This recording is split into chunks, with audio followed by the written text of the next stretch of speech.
Amanda. I want to play a game.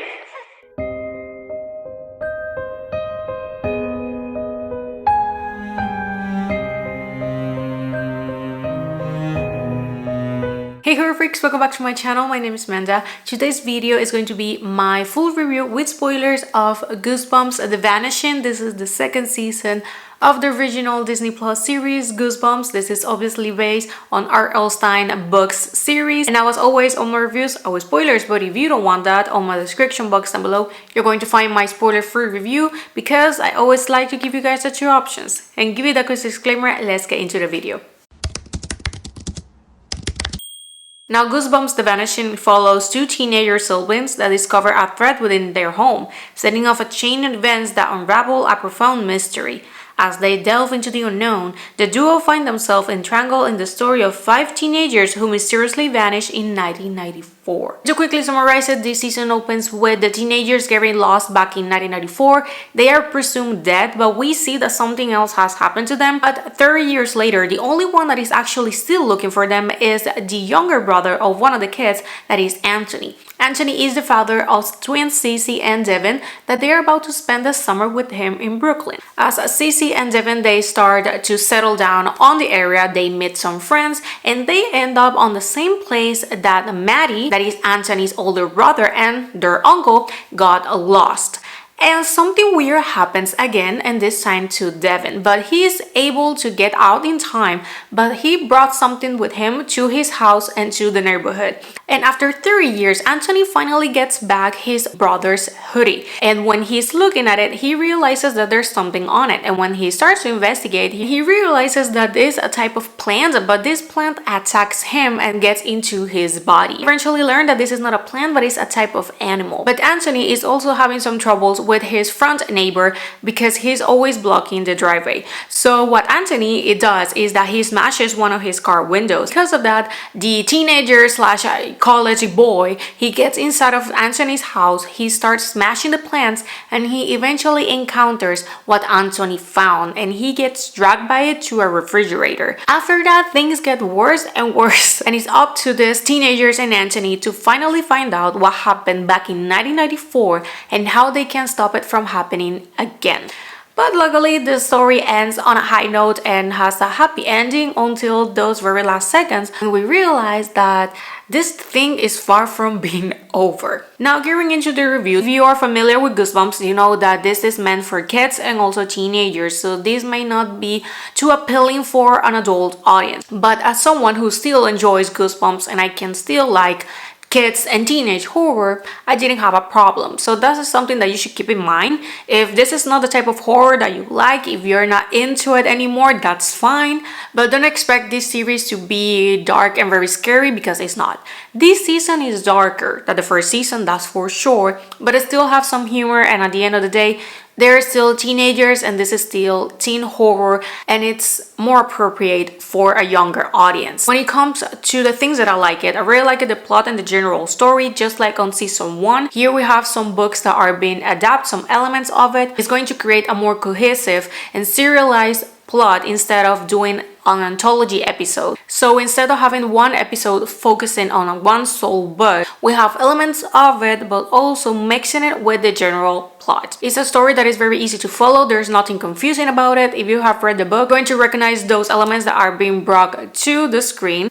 And also the episodes, they take the title of the books that are being taken as inspiration for what is happening. Other things that I like it were the setting. I really like it how, although it's on Brooklyn and we all know how big New York is and how big this neighborhood is, it kind of still felt like a small town kind of thing. And in my opinion, that is what fits the best for this type of story. So I really like it that although we are on one of the biggest cities in the world, we kind of still feel that we are on a small one.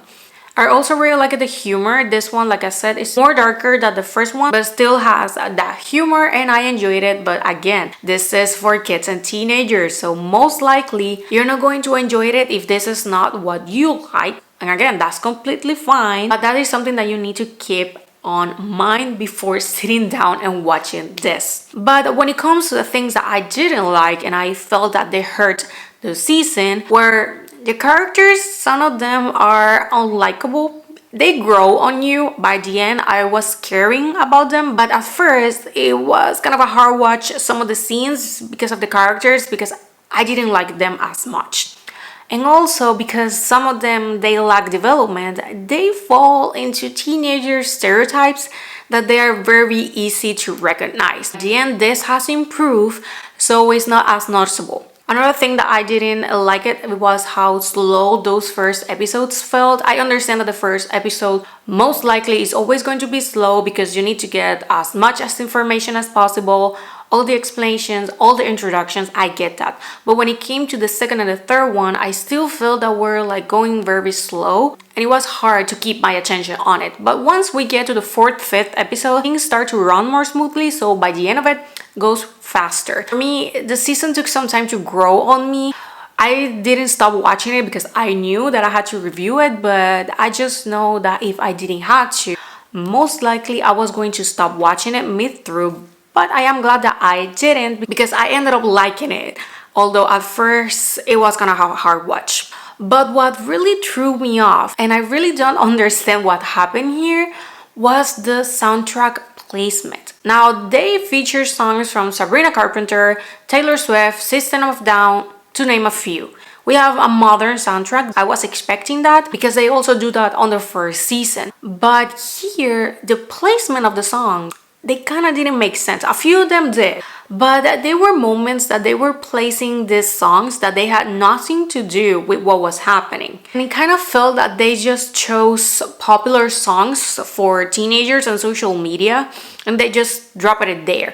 As an example, when an episode ended, most likely is ending on a cliffhanger. So you have that moment. It's like, wow. But then the credits start to roll with a song that has nothing to do with what happened, and it kind of takes away from the atmosphere that has been built already by the story.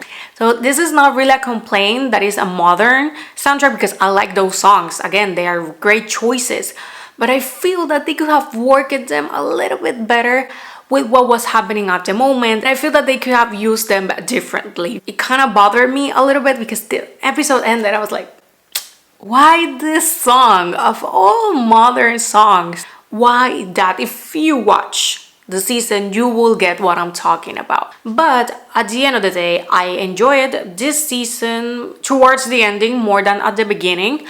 I still feel that it's interesting enough. Both seasons are worth watching. If you ask me, I think that the first one is just a little bit better, but this one is still worth watching. I don't know if a third season will be coming because this series was renewed a couple months later after it got released. So only time will tell if this was successful enough to get a third season, but I will watch it. So for me, this season will be a 3 out of 5 and a 7 out of 10. Like I said, it's not terrible, just the beginning a little bit. You get used to it, it grows on you, you're going to care about them at the end. You just have to power through those first episodes, which is a bummer.